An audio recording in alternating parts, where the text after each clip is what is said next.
Thanks again for joining me on another episode of the Success Story Podcast. We have an amazing show for you today. I got Robert Barber. He is the author of CEO for Life. A little bit Cole's notes of his career. He was an HR exec at one of the largest organizations, largest companies in the world. He left that, thought he could make a killing in real estate, almost went bankrupt, and then found an opportunity, a real estate opportunity. I'm not going to spoil it for you that really worked out for him after a lot of hardships, living the entrepreneurial life. He retired as a millionaire when he finally doubled down on what was working. He retired very young, and now he's writing a book. He runs a podcast. He's doing things that he enjoys. He's living the dream. We're going to break down his career. We're going to talk about why he left a comfortable job, what went wrong when he first started to try and build his own real estate empire, and then what went right. And then we're going to talk about what he's doing now, which is he does some coaching. He does some consulting. A lot of people call themselves coaches. A lot of people call themselves consultants. What should you look for when you're looking to hire a coach or a consultant? Because he recognizes a lot of bullshit in the industry, a lot of red flags, a lot of people you should stay away from. So we're gonna walk through that, and you'll probably come away with quite a few great career lessons, entrepreneur lessons, but also lessons that you should think about when you're trying to find somebody who you want to learn from, because it's important to align with people. But there's a lot, like I said, a lot of bullshit out there. You have to be careful who you work with and who you trust and who you learn from. Also, thank you for the sponsor of today's show, Gusto. Gusto is an incredible solution. They help entrepreneurs, business owners, CFOs with payroll, HR. Basically, they get rid of all the admin stuff, the stuff that anybody who's trying to build a business doesn't want to have to deal with, and they make it much easier for you. So like all sponsors, they always give us a special offer. Around halfway in the podcast, you're going to hear the special offer from Gusto. So definitely stay tuned and look out for that, because it is a great software and it really does help anybody who's trying to build a business or scale the operations side of a business. All right, let's get right into it. Super excited. Another episode of Success Story Podcast with Robert Barber.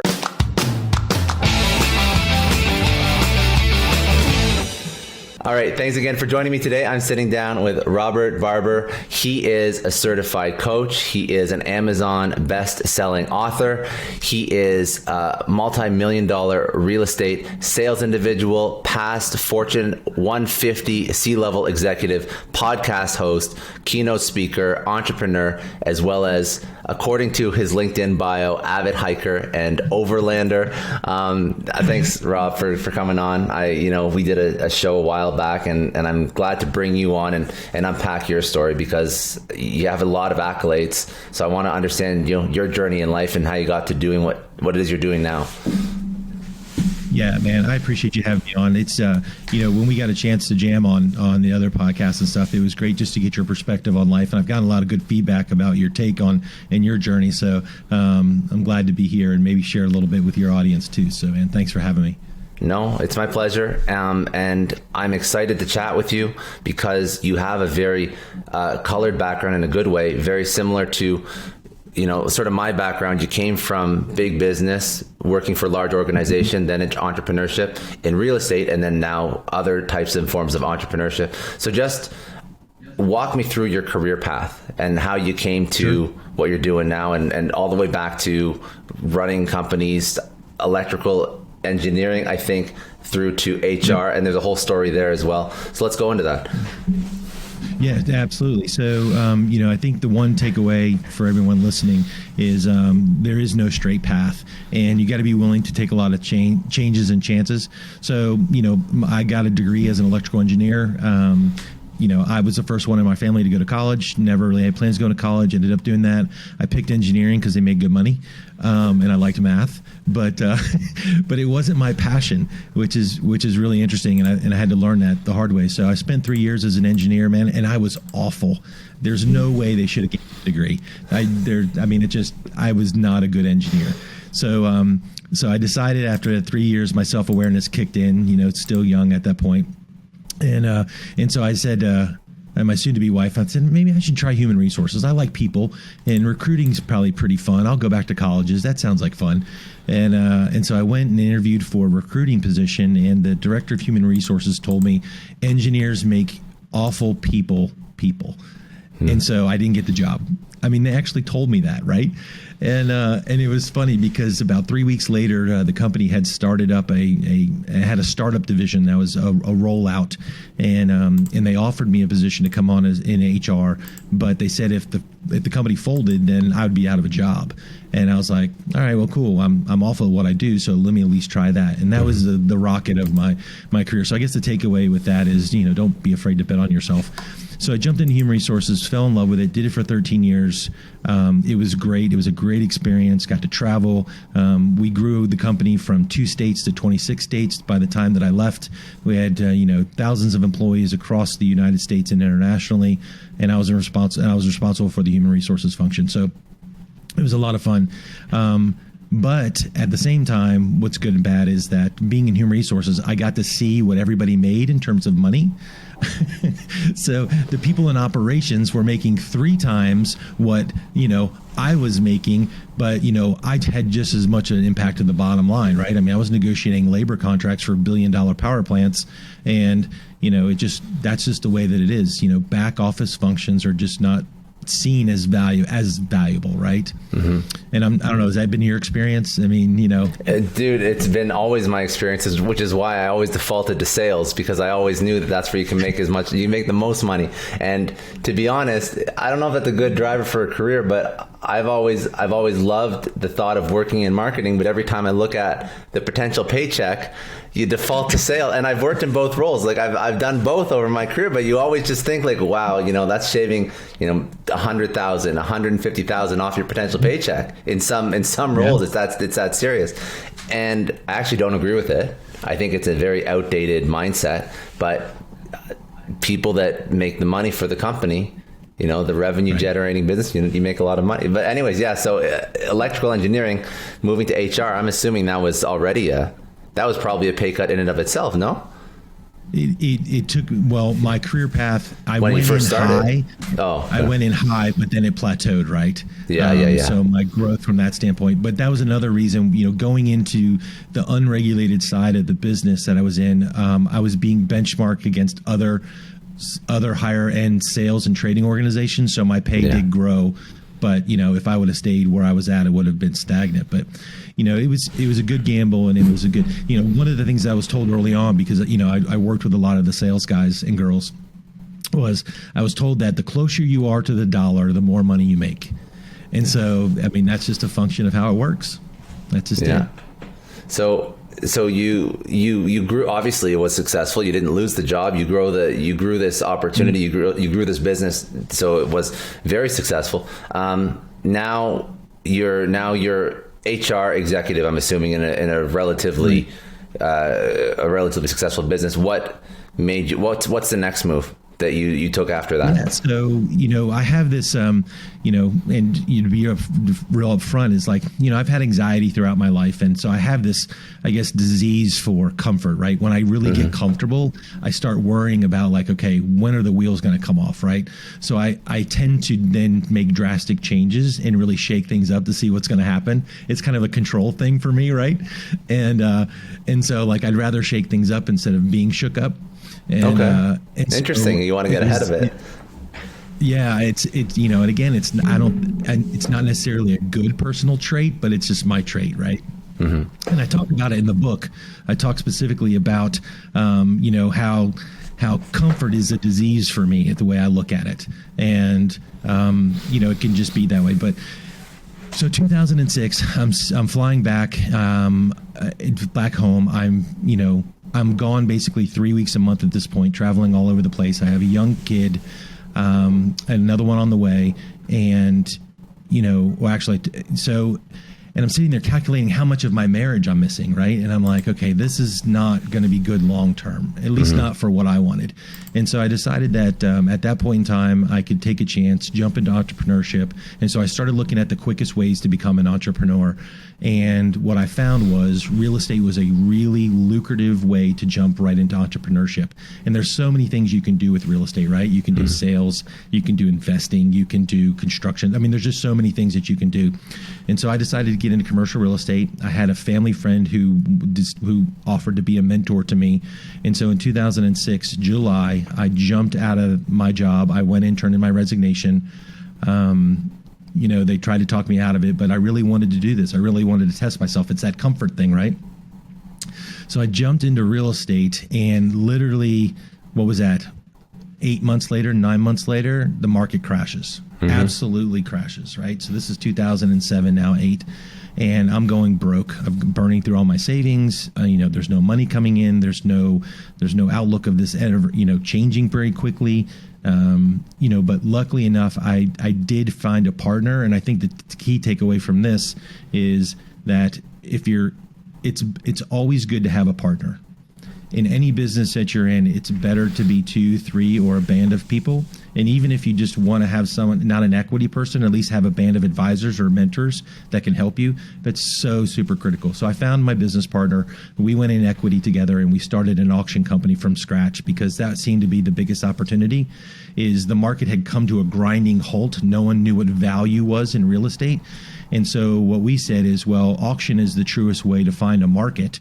Let's put a bunch of people together in a room, let them honestly decide what something is worth, not the realtor, not an appraiser, but let the market decide. And that's what we did. We did 850 real estate auctions over the next couple of years.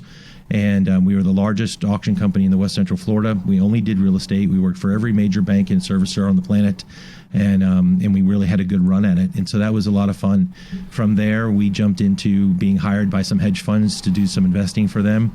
And then right after that, a friend that we made through that process was starting a retail company and asked us if we wanted to come in as partners, and we did.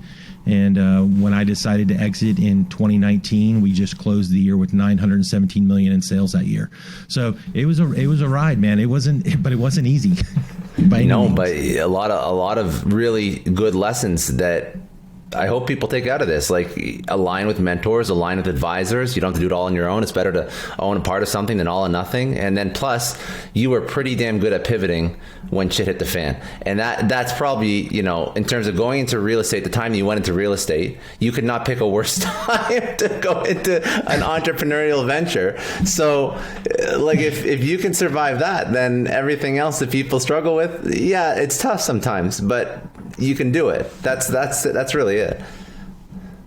Yeah, I look back at that time of, looking at my family, looking at the decision that I made, because I did think about going back and trying to get my job back. I mean, there were those nights, usually at the end of the month, right? And and when I look back at that time, though, it really did a lot of things for me, because when I left corporate and I went into real estate, man, my ego was huge. I had a big ego.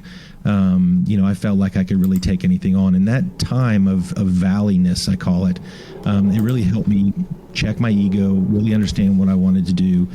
And I never looked back after that. I just went forward. So, that was an interesting moment in time. And so anyone who's listening to this, if you're in your valley moment, it's a grow time. Mm-hmm. I think that you luckily came out of it. I don't know the time frame exactly, but it may be like 6 months, a year, whatever, till things started to pick up.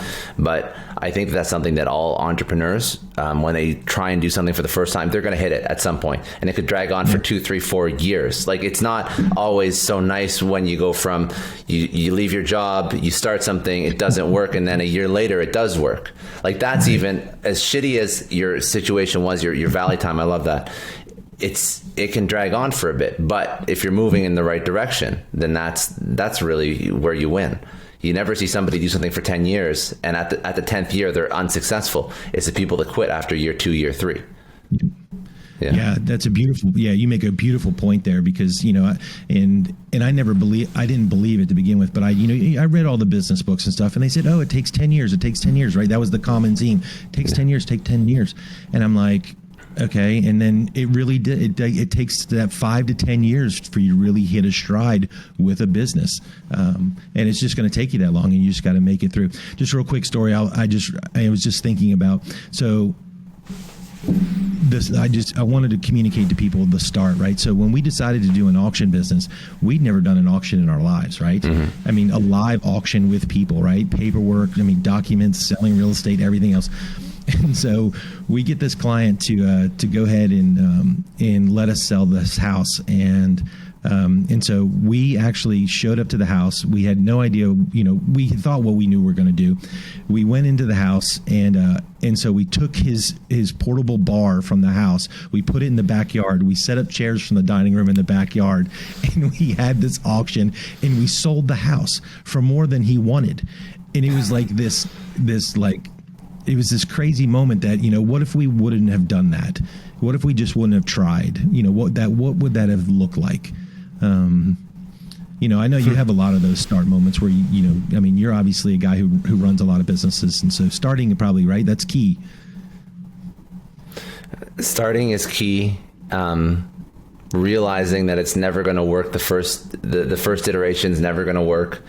Dealing with all the shit that comes with starting something new, and the stress and the figuring it out, like the constant figuring it out. That's a beautiful story, though. I really like the story, because if you hadn't have done that, there's a good chance it wouldn't have sold. And if you hadn't have sold that one house, then you may have most people would have been like, oh, it's not for me. I don't know what I'm doing here. This is it's never going to work out. But you lucked out. You came with a good idea. You actioned on it, and it worked. And that was the start of. Well, I'm assuming that was the most lucrative portion of your career. Like that was the entry level into successful entrepreneurship, doing your own thing, and then eventually when you're selling $900 million of real estate, like that's pretty damn good, right? So it was it was selling real estate can be very lucrative, but it is 100% a commission business, and you have to hustle. If you're not hustling today, you're not getting paid 6 months from today. And it's a dog eat dog. I mean, it's tough. It's a tough slug it out venture, but at the same time, it's incredibly lucrative, not only from an investment side, but also, but it's also great because it's deal making. That's what I learned about myself during that time I necessarily wasn't in love with real estate as much as I was in love with doing the deal. Doing the deal was like a drug, right? And that because you're in sales. Yeah. Anyone in sales, when you do the deal, man, there's nothing better. Yeah. And I'm just curious, what tips going into, let's call it sales, because it is sales. How did you learn how to do that? With an HR and an electrical engineering background, you had no sales experience. Mm-hmm. Well, you did, I guess, in HR a little bit because you're brokering deals there, but how'd you manage that? How'd you learn? So what I learned, and quite honestly, so my mom was 17 when she had me, right? And my mom was a tremendously successful businesswoman, and an incredible parent and everything else, but also a great teacher. So I learned from my mom, and this is really where it came from, but then with the people around me, is that it's the incremental part that comes with discipline that is the win, right? Mm-hmm. It's doing those little things over and over and over again that are going to make it work for you. And so what I learned, quite honestly, was like, I'm a time block king. I mean, like, I am a time block guy. So I think a key to anybody in sales, if you want to go into sales, you have to just consume everything you can about the mindset around time blocking. The philosophy is what works for you. Get really good at it. Time blocking is an incredible concept and a mindset that you have to have if you're going to do sales, period. Is that the concept is, in my opinion, very important, but I've never heard somebody speak to it as the precursor to the success in sales. Is it just so there's so much stuff happening and you just have to block it out so that you are just more efficient, and without that you wouldn't get stuff done? I'm curious. Yeah, no, the way I look at it is, so it goes back to the only thing you have as a salesperson to sell is your time. Yeah. Forget the product, forget the service, forget anything else, right? Really what you're doing is you're selling your time. And so if you're not sacred about your time, you've already lost. And so that's the way I looked at it, was like, if someone was willing to steal my time or to try and take my time away, they're taking food off the table for my family. And I got seriously sacred about my time. And, and that's the way I looked at it. And that just caused me to line up everything else, right?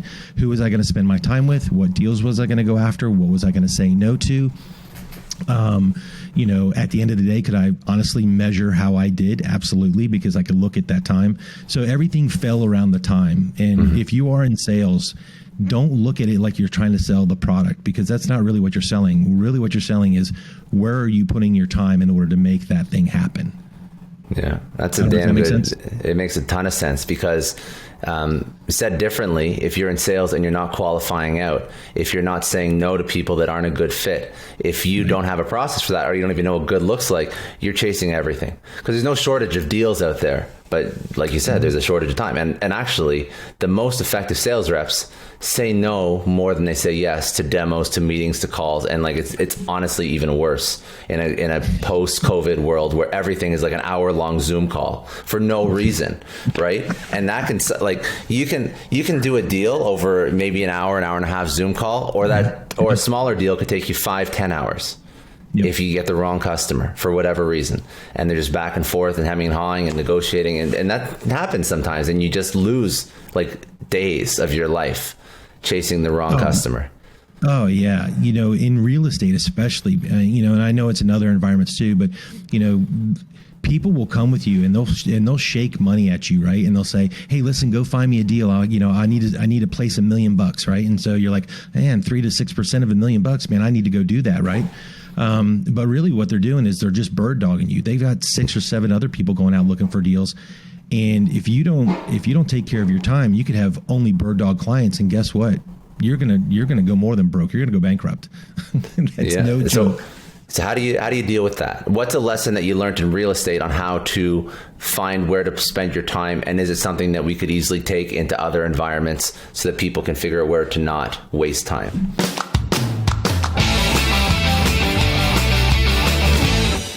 Hey, Scott here. We're just going to take a second and thank the sponsor of today's episode, Gusto. This is a one-stop shop, one place you can go to take care of all the payroll issues, all the payroll stresses that you have to deal with as a business owner. Look, 2020 has been a rough year. We can all agree on that, and 2021 is pretty rough too. But if there's one thing that small business owners don't need, is more headache. One thing that you've learned in the past year is that you have to focus on your business, because Gusto isn't just built with businesses in mind, is built with the people who run businesses in mind. Their payroll system is the easiest to use, and I've used a lot over my career. Gusto automatically calculates paychecks. It files all of your payroll taxes. It also helps with time tracking, health insurance, and a ton of other HR nightmares that you just don't want to deal with. It also gives you access to HR experts who can help you. It's super easy to get started and set up. The switching pains are nil. Why? Because they will move over all of your data for you. 94% of customers who switch to Gusto recommend Gusto as the best payroll solution they've ever used. And this is the offer you're waiting for.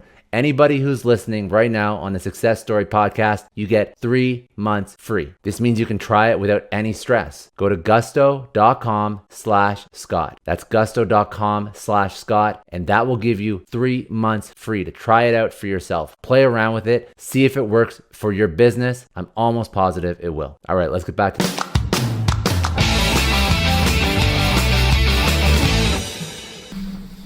Yeah, that's super good, because I do, because now I'm in coaching, right? So I'm doing the same thing.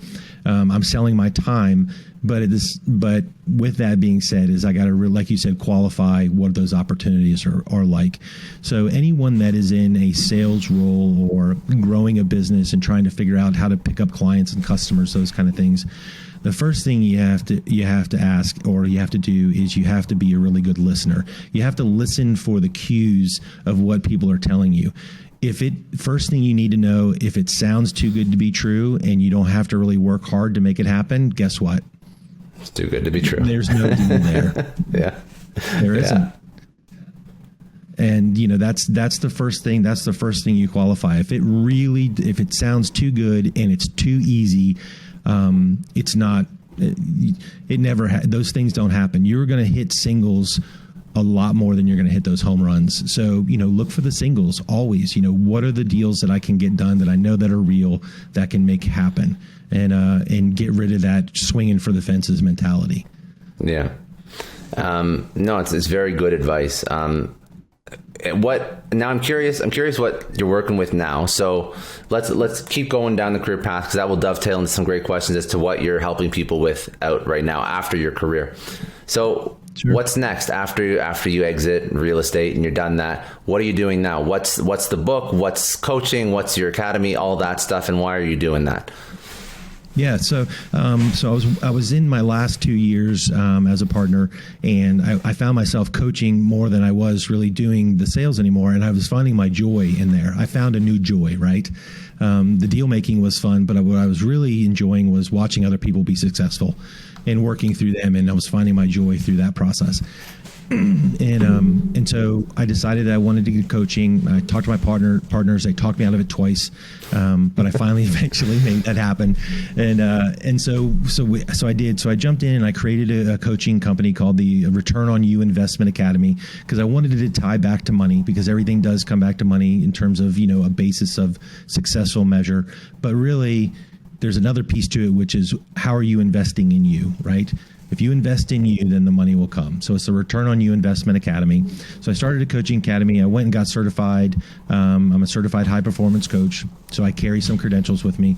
And I started this company. And along those lines, I started to reflect a little bit, especially when COVID happened, is this mindset that came to me about a CEO, right? I'm coaching executives. I'm coaching, CEOs, entrepreneurs for their own company.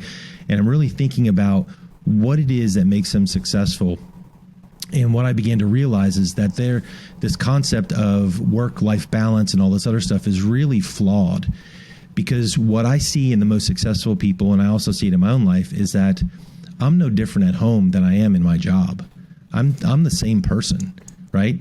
And so why do we break apart the workplace and the life place? Really, let's bring those two things together. And if you can bring those two things together, you will be successfully rounded. And so I started thinking about the CEO job description. And if you go through a CEO's job description, you'll see it's a lot like how you should leave your life. You should have a vision. You should have mission.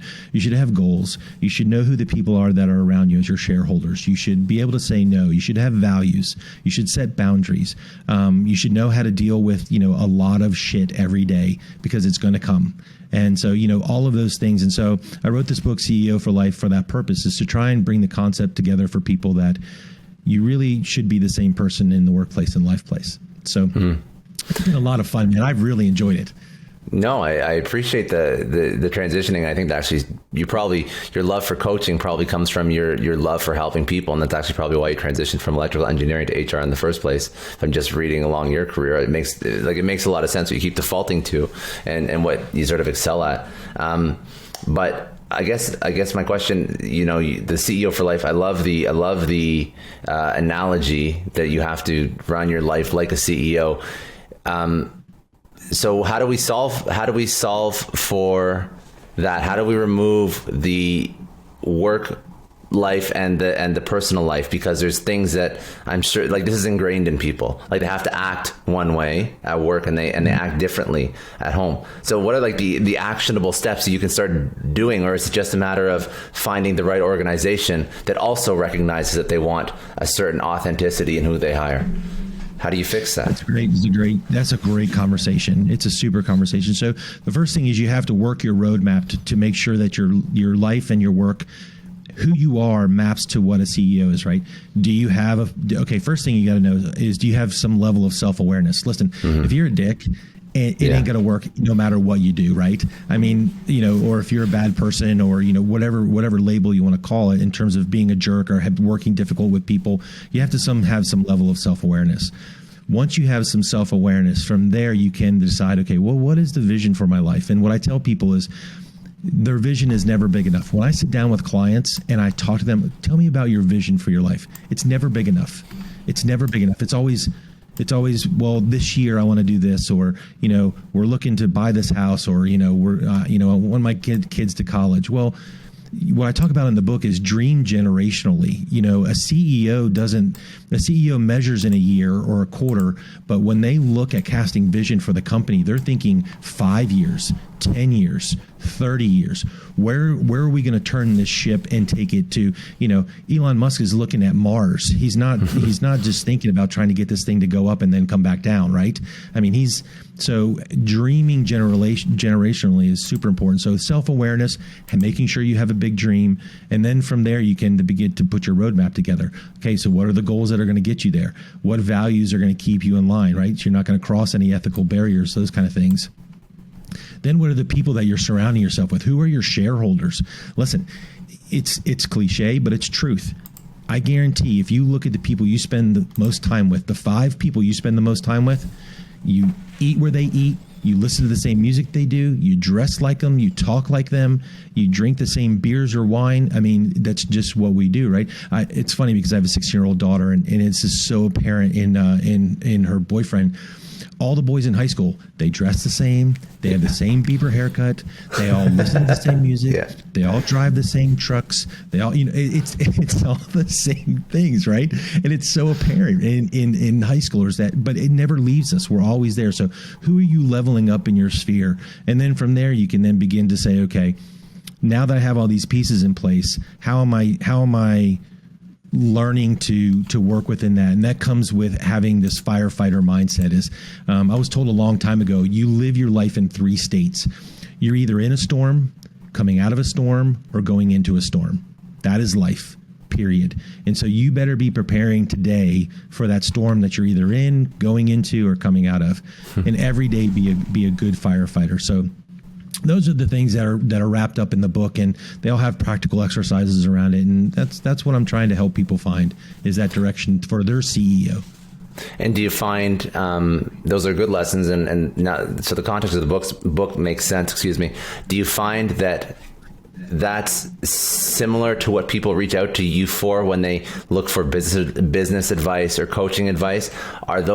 Is that the core problem that they're trying to solve, or what other types of coaching do you actually work with people on outside of this CEO work-life balance? Sure. And so it's, coaching is so interesting to me is because it, I guess the easiest way to say it is everybody that I coach already knows what they need to do. We all do. We all know we need to lose weight, or we need to exercise, or we need to do this, or I need to pick up the phone and make those phone calls, or, I need to get my accounting in order. Everybody knows what they need to do. But what they need is someone to speak that truth into them so they can then release themselves to go do it. And that's really what coaching does. It allows a person to release themselves into what they know they need to do. Because what happens often is we get caught up in this mental chatter, right? We talk to ourselves in our head 4 times more than we talk to a person verbally. So you're having a conversation in your head 4 times more than you're having a conversation with someone else. And so we get lost in that, but sometimes you need that person to have that verbal conversation with, make some accountability, go through that. So that's what I spend a lot of time with people is we first start at, what is it that you're not doing that you know you should do? And from there, everything else unravels. We put a plan in place. We execute on that plan. And my normal coaching time is 12 weeks. At the end of 12 weeks, I mean, they've gone way beyond they ever thought they would have been from the beginning. And do you find, I think I know the answer to this because of accountability and because of what you just said, but do you find that people have improved results when they pay an individual, pay somebody to actually do the coaching versus they find mentors, they find advisors, they go learn on their own? It's funny. So here's my analysis of that. It's not even the amount of money. What it is the fact that they're having to tell somebody else that's close to them in their sphere that they're spending money to do this. So it's not even my accountability as a coach. It's the accountability that comes from the people that's surrounding those people that they've invested in this. And so that is the actual push that makes them stay in place. It's not even me as the accountability. It's the fact that the people around them, they talk about, you can read stuff about addictions and those kind of things. Yeah. Admitting to someone that you're going to change and that you're going to do that's in your sphere is the most powerful way to make something happen. And so it's funny, you would think it's just that fact that, hey, listen, I paid Rob X, and so now, I want to make these happen. But it's more that I had to have a conversation with my wife or my spouse or my partner or whoever it is that I'm doing this. That's really what holds somebody accountable. It's really an interesting thing that I never thought, but it's a reality. It makes sense. And I've seen it. So I've never paid for professional coaching. I have mentors and whatnot, and I've aligned with people. But then again, I think about it, and I've bought education before. But I see it because I paid for a personal trainer, and I paid for somebody that I needed to be accountable to. And it's just this level of clarity and where you have to end up when there's, yes, your own circle, you're putting money into it. And then that person also, the trainer, is holding you accountable. It's a different level. It's like a fast-tracked education. And I'm saying this just because I find the concept of coaching interesting, because there's always those people that push back and they're like, you can just figure it out yourself and you can just go learn it yourself. And I think that also, to be quite honest, what's unfortunate is that there's so many people that proclaim themselves coaches that the industry is inundated with people just trying to teach things they think they are good at teaching. And you have to filter through a lot of garbage to find people that are actually effective at teaching you stuff. But it's just like, once you do find that person, it's like you'll move like 5 years, you'll advance 5 years in a business or in a career or in your mindset that would have taken you much longer to figure out yourself, even if you were motivated, right? It's funny you say that too, because probably a realtor's probably one step above a coach, right? Because everybody's got a real estate license just about, right? Honestly, it's a low barrier entry, opportunity. You just go, you take your class, you sit for your test, and then you walk out and you're supposedly supposed to know how to do a deal. And, that's not the case. And so, so realtors, at least in Florida, in the market that I was in, there were 7,000 realtors in my market. The average number of deals they did a year was 2.5. So the average realtor did 2 transactions a year, 2 in 12 months. And the reason why is because it was somebody's mother, father, cousin, brother, friend, coworker, boyfriend, whatever, right? But that person may have never done a deal before. And I saw it time and time again, and being the second realtor, and someone would hire our market was a huge luxury market. So we were selling multi-million-dollar properties, and they would have hired someone who's never even sold, $100,000 property to sell their property. And it's like, there was no interview, there was no thought process. They did it. So a lot of that's coaches too, is you get wrapped up in the 7 funnel, and next thing you know, you spent $1,000 in a master class ebook, and you're like, what am I doing? Right. But hey, that's what it is. So I guess the thing to say to that, if I can, is just research who you want to work with. And okay, so you're in it. So what do you look for? You interview them. Yeah. So here's what I look for. The first thing you got to do is you got to feel a connection with somebody. So, if there's not a connection, meaning that you have to have a feeling that person cares about you and has a real interest in you being well, not just trying to sell you something. Mm-hmm. If you don't have that gut feeling that this person cares about this process for me, then you need to walk. Then the second thing is look at a person's, background and credentials and see if it matches up to what you're trying to accomplish. So like for me, a lot of people that I deal with are pivots. So people that are making lots of changes in their careers because I've gone through it and I've done it. A lot of people I deal with are realtors or in sales and marketing positions. And then also, I have some really high level executives, because that's what I did. And it's a Fortune 150 company. So I was dealing with, really highly successful executives. Yeah. So, and I was they were dependent upon me to help them make good decisions. So. Yeah, no, there's something to be said for it, because there's so many people out there, and I appreciate that insight, because I am a believer, if you find the right person that can really, really help you excel in your personal or professional life. But it's just hard to find those people. So that's why, getting that feedback is important. So, that vibe, that the feeling that you trust the person, the feeling that you have a good feeling about them. that goes a long way. And then of course the credentials are important as well. But you're right, that 7 funnel, you're getting all this, you're getting inundated with their emails. Like they turn it into a commodity, a lot of coaches, which I think is unfortunate, because I think that and I didn't even mean to go here, but you see a lot of people that do coaching, they're targeting people that are not executives or are not pivots. These are not people that are hurting financially, but it's more the people that are targeting people that have their last, $1,500 in the bank. Those are the people that I have an issue with, not people that are getting somebody from $500,000 a year on their net income for the year to like $750 or pivoting into a different industry. Those are people that are very, very useful. And those are the people that you should be paying for. It's interesting. I think, both of us share a fan base, in the fact that, I happen to think a lot of Gary Vaynerchuk and what he does and in some of his models and stuff. And something that he would always say early on in his speaking engagements is like, he knew it from the beginning in those large conferences or those workshops and those kind of things, like only 1% of people are actually going to do something with it. And in my mind, I just can't accept that. Right. I'd much rather work with someone one-on-one or a small team or a group of people who are actually getting some results instead of, proclaiming here's the gospel and then hopefully somebody's going to go do something with it. Right. So but that's where we're at right now is, a lot of people are seeking, they're trying to do discovery. And, I'm not saying that anyone's trying to take advantage of anybody, but what I'm saying is at some point you got to get granular, you got to get surgical, you have to go and really do the work. Right. Yeah, that's important too. And that's why I think that when you have a model that perhaps is more like a high performance coach, you're more one-on-one, like you're more interacting daily versus just you learning or like one teacher to 5,000 students, which obviously is never going to have the same impact. Right. So, right. Exactly. No, very good. So I guess I always like to, I like to ask some like rapid fire stuff at the end, just like life lessons.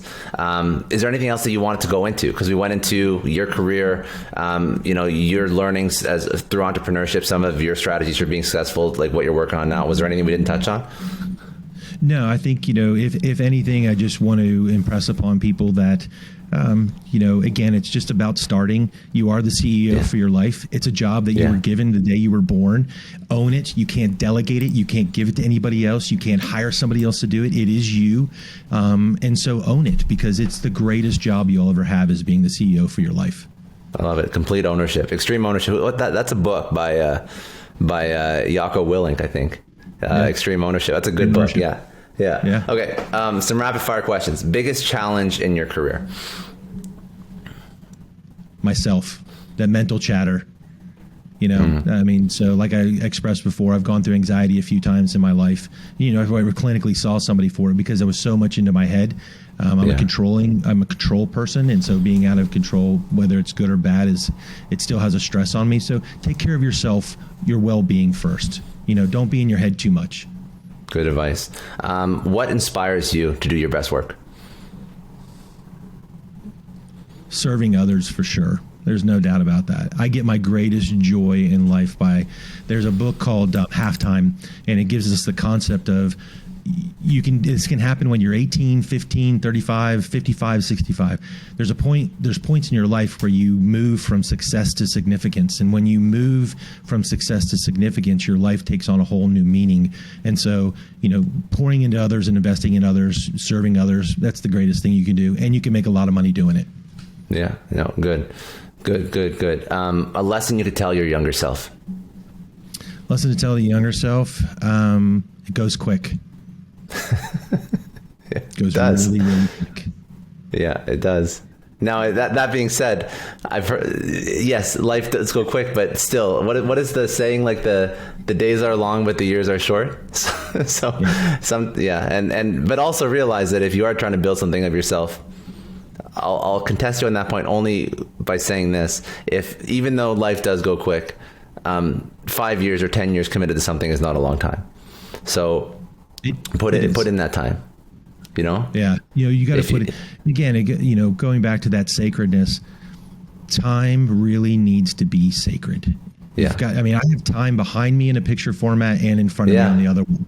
I keep it in front of me and behind me because I am fanatical about time. It just, we have a saying in our family. It's if you're early, you're on time. If you're on time, you're late. And if you're late, it's unacceptable. Right. And, that's just, you got to have, time is very sacred. It's respectful. It's sacred. It's important. So, yeah. Very good. And you sort of answered this already, but favorite resource, podcast, book, mentor, something that somebody should go check out. Yeah, I think, this is awful, but like right now, for some reason, I'm on Barstool Sports like all the time. Yeah, that's good.